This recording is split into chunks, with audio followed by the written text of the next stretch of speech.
Assalamualaikum warahmatullahi wabarakatuh. Halo Good Mamis, ketemu lagi sama Evi. Nah, di video kali ini saya mau bahas tentang buku lagi, buku parenting lagi nih. Judul bukunya adalah The Danish Way of Parenting oleh Jessica Joel Alexander dan Iben Dissing Sandal. Menurut saya bukunya oke banget karena tipsnya masuk akal dan bisa diterapkan. Kita langsung ke isi bukunya ya. Kenapa kita mesti mencontoh orang Denmark? Jadi Denmark ini selama 40 tahun lebih selalu ditunjuk menjadi negara paling bahagia di dunia. Apa rahasianya? Kenapa orang Denmark bisa bahagia? Padahal di sana kan musim dinginnya panjang dan gelap dan pajaknya sangat-sangat tinggi. Nah, ternyata rahasianya adalah gaya pengasuhannya atau parentingnya. Di buku ini penulisnya merangkum cara parenting orang Denmark dengan singkatan parent. Jadi P untuk play, A untuk authenticity, R untuk reframing, E untuk empathy, N untuk no ultimatum, dan T untuk togetherness. Kita bahas satu-satu ya. Yang pertama adalah play, bermain. Yang dimaksud dengan bermain di buku ini adalah bermain bebas, baik sendirian, bersama orang tua maupun bersama teman, tapi bukan kegiatan yang terstruktur dan diatur sama orang dewasa. Jadi misalnya bermain piano, bermain biola itu tidak dihitung sebagai bermain. Nonton TV, main HP juga tidak dihitung sebagai bermain karena itu adalah kegiatan pasif. Bayangkan anak-anak sedang bermain bersama. Mereka harus bekerja sama dalam permainan supaya permainan tidak berhenti. Kalau ada pemain yang menjadi sedih dan banyak pemain yang berhenti, maka permainan akan berakhir. Jadi di situasi ini anak belajar untuk bernegosiasi, untuk mengenali emosi temannya, untuk mengatur emosi dia sendiri. Jadi itu bekal yang sangat penting yang tidak bisa dipelajari di ruang kelas. Hanya melalui bermain itu bisa dicapai. Bayangkan lagi, anak sedang memanjat tiang panjatan. Nah, di situ hanya si anak yang tahu gimana cara mengukur diri dia sendiri. Apakah dia terlalu takut atau apakah dia bisa melakukan tantangan itu. Jadi si anak bisa menguasai ketakutannya. Nah, muncul di situ namanya ketangguhan. Tips untuk bermain antara lain matikan TV dan gadget lainnya. Karena imajinasi adalah alat yang paling penting dalam bermain. Kemudian gunakan seni, sediakan alat dan bahan untuk membuat karya seni dan biarkan anak mengekspresikan diri. Biarkan anak menjelajah di luar, entah pantai, hutan, taman, pokoknya coba temukan area aman yang Anda tidak takut untuk membiarkan mereka menjelajah. Nah, usahakan berikan kesempatan anak untuk bermain dengan anak yang lebih kecil dan juga anak yang lebih besar. Jadi, usianya tidak perlu sebaya. Dengan mencampur usia anak, anak jadi belajar untuk menjadi bintang kalau mereka lebih tua atau untuk mengikuti aturan kalau mereka jadi yang lebih kecil. Nah, jangan lupa untuk membiarkan anak bermain sendirian, karena independent play saat dia main sendirian itu juga penting untuk anak bisa meregulasi emosi dia, untuk mencerna apa yang terjadi di hari itu. Jadi, bermain sendirian itu terapeutik banget buat anak.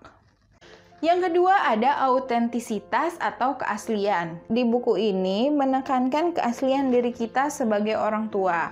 Kadang kita menutup-nutupi kalau kita sedang sedih dan berusaha tetap tampil bahagia di depan anak. Nah, ini dinilai tidak asli, tidak otentik. Buku ini menyarankan kita untuk jujur pada anak bila mereka bertanya. Tentu saja kita menjelaskannya sesuai dengan usia anak kita.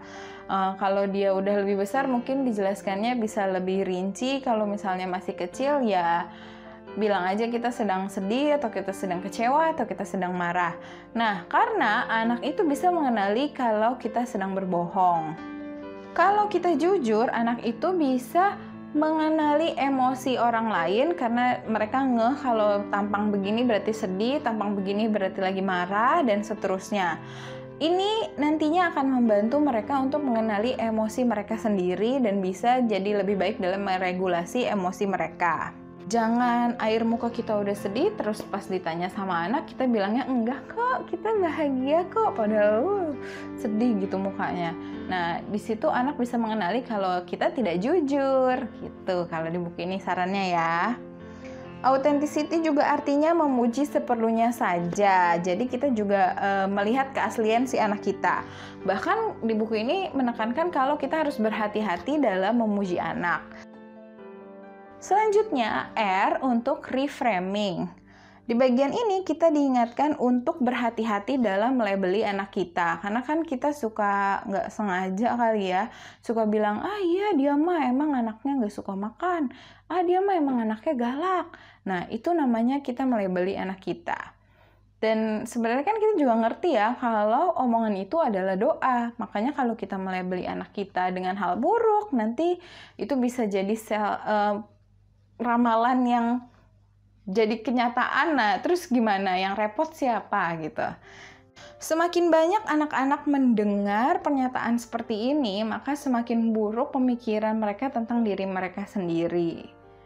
Pada kenyataannya, setiap perilaku memiliki nuansa atau suasana hati di baliknya dan bukan hal yang permanen. Misalnya, bukannya anaknya susah makan, tapi ternyata dia memang habis makan cemilan. Bukan dia tukang tantrum, tapi kita yang membuat jadwalnya terlalu padat. Nah, dengan memaknai ulang seperti ini, kita memberi pesan ke anak kalau kelakuan dia itu bukan takdir dia, itu nggak permanen gitu. Selanjutnya, E untuk empati. Nah, empati adalah kemampuan kita untuk memposisikan kita sebagai orang lain dan merasakan apa yang mereka rasakan. Orang-orang yang memiliki empati tinggi biasanya suka membantu orang lain karena dia merasa kalau di posisinya dia pasti sedih dan lain-lain. Lalu bagaimana mengajarkan empati ke anak? Yang pertama kita lakukan dengan menjadi contoh ke anak kita. Jadi kita sendiri juga harus melatih empati kita. Selain itu, kita juga harus menyediakan kondisi keluarga yang membangun rasa empati. Ada 2 kondisi keluarga yang tidak baik untuk mengembangkan empati anak. Yang pertama adalah kondisi keluarga penuh kekerasan, baik kekerasan fisik, verbal, maupun seksual. Bila ini terjadi, maka kapasitas empati anak jadi rusak karena ya secara mental mereka terluka gitu. Yang kedua adalah keluarga yang terlalu overprotective. Seperti di buku yang saya bahas minggu lalu tentang overparenting, tidak baik hasilnya kalau kita melakukan yang namanya overparenting atau overprotective ke anak. Karena bila kita terlalu melindungi anak dan memenuhi semua keinginannya, maka anak menjadi tidak empatik ke orang lain karena dia merasa dirinya pusat dunia. Jadi anak bisa tumbuh menjadi orang dewasa yang egois dan narsisistik. Kita bisa menjadi contoh ke anak kita dengan mencoba tidak menghakimi. Misalnya kalau kita lihat ada ibu yang tidak memberikan ASI ke anaknya, jangan langsung dijudge, wah nggak sayang anaknya, nggak ngerti apa ASI itu baik, begini begitu. Tapi bisa saja kan memang ada kondisi medis yang tidak memungkinkan si ibu memberikan ASI ke anaknya, bisa jadi. Atau kalau misalnya kita lihat seorang ibu ngasih makan anaknya yang kita anggap tidak sehat atau kurang bergizi, jangan langsung dijudge, tapi bisa jadi kan keluarga mereka sedang mengalami krisis ekonomi atau apa. Nah, itu yang bisa kita praktikkan sehari-hari untuk menjadi lebih empatik. Selain itu, biar kita bisa mengajarkan empati ke anak kita adalah dengan tadi memahami emosi. Jadi kita mengajarkan emosi ke anak supaya anak itu tahu kalau dia bertindak A bisa berdampak ke orang lain gitu. Selain itu kita bisa mengajarkan emosi dan perasaan tadi adalah dengan membacakan banyak buku ke anak. Jadi buku-bukunya yang nggak harus happy terus bukunya, tapi kita bisa ngasih tahu, oh di sini si tokohnya sedang bersedih, atau di sini tokohnya sedang kecewa, seperti itu. Selanjutnya ada N untuk no ultimatum.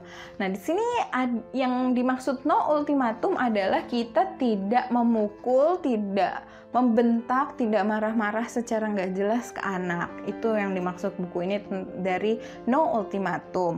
Nah, kadang sulit juga ya, kadang kan kita yang ibunya sendiri atau bapaknya sendiri yang harus menahan emosi kita supaya kita tidak kelepasan. Bahkan mungkin kita ada yang sampai memberikan hukuman fisik ke anak. Nah, hukuman fisik seperti menabok, menyubit, menyentil, dan yang lain-lain adalah big no-no.